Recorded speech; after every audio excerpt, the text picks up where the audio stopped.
Buenas tardes, amigos televidentes. Entre los deportistas cubanos más distinguidos en las primeras décadas del siglo XX, figuran tres cuyo brillo ha trascendido hasta nuestros días. Se trata del esgrimista Ramón Font, ganador de 8 títulos olímpicos, de Alfredo de Oro, jugador de billar, también campeón mundial en varias de sus modalidades, y del ajedrecista José Raúl Capablanca y Graupera, titular del Orbe entre 1921 y 1927. Este 19 de noviembre se cumplen 135 años de quien es considerado el mejor jugador de ajedrez de todos los tiempos, José Raúl Capablanca. En el año 1988, la Federación Internacional de la Disciplina decretó ese día como el Día Mundial del Ajedrez. La precocidad ajedrecística de Capablanca todavía asombra.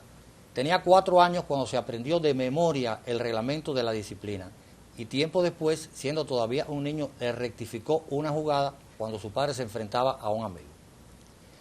Pero no fue todo. Tenía 13 años cuando se tituló campeón de Cuba y a los 20 derrotó en un match a Frank J. Marshall, que era por aquel entonces el campeón de los Estados Unidos. Tiempo después obtuvo el campeonato mundial cuando se enfrentó al gran maestro alemán Emanuel Lasker en el año 1921. En 1938 la salud de Capablanca se resintió y eso lo hizo obtener el peor resultado de su carrera en un torneo en Europa. Sin embargo, se recuperó y en la Olimpiada Mundial de Ajedrez celebrada en Buenos Aires, Argentina, un año después, obtuvo el primer tablero representando a Cuba. En el año 1941, Capablanca regresó a La Habana con el ánimo de recuperarse en el domicilio que tenía en esa ciudad. Conversando en cierta ocasión con el pintor cubano Esteban Valderrama, le comentó que un tiempo antes un grupo de ajedrecistas norteamericanos le había propuesto desempeñar un match con él. Aquel proyecto con jugadores norteamericanos nunca se logró.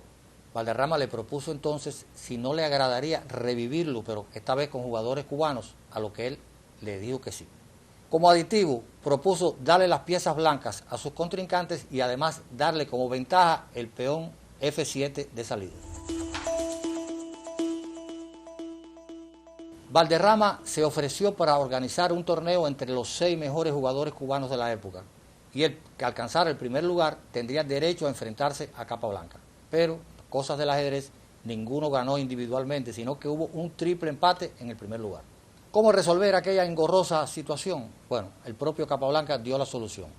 Enfrentaría a los 3 jugadores en 6 partidas y le daría las mismas facilidades que le otorgó a los jugadores norteamericanos. En aquel trío de afortunados trevejistas hubo un tunero, el doctor José Fernández León, quien por cierto tuvo en la ciudad una clínica después de haber estudiado medicina en la Universidad de La Habana. Fernández León había aprendido a jugar ajedrez durante su estancia en la capital del país, había ganado algunos torneos de baja categoría y a su regreso a Las Tunas había fomentado la práctica del deporte de las 64 casillas entre la población, en especial en un club al que se llamó precisamente Club Capablanca, situado en las proximidades del centro histórico de la ciudad. El match entre Capablanca y aquellos 3 jugadores cubanos que habían encabezado el torneo especial se celebró en algunas de las principales locaciones de la capital cubana, como por ejemplo la sede del Diario de la Marina y de la revista Carteles. Una gran expectación por parte del público hizo que cientos de habaneros se congregaran en los alrededores para asistir a un espectáculo único, capaz de hacerlo contar a sus nietos. El resultado final de aquel singular match no dejó lugar a dudas. Lo ganó Capablanca. Hizo 2 tablas y el resto de las partidas la ganó. Entre ellos derrotó 2 veces a Fernández León. Sin embargo, tuvo palabras muy laudatorias sobre su desempeño. A pesar de considerar sus 2 derrotas frente a Capablanca como un hecho negativo en la biografía ajedrecística del doctor Fernández León, podemos opinar todo lo contrario. Fue un honor. Capablanca falleció en la ciudad de Nueva York un año después de aquel singular match en el que enfrentó a 3 jugadores cubanos. Las 2 derrotas que sufrió ante él el doctor Fernández León, lejos de constituir un hecho negativo, como antes hice referencia, constituye un patrimonio del movimiento deportivo tunero digno de contarse y de comentarse para las futuras generaciones. Y bien amigos, esto ha sido todo por hoy. Los espero el próximo jueves en una nueva sección Telescopio.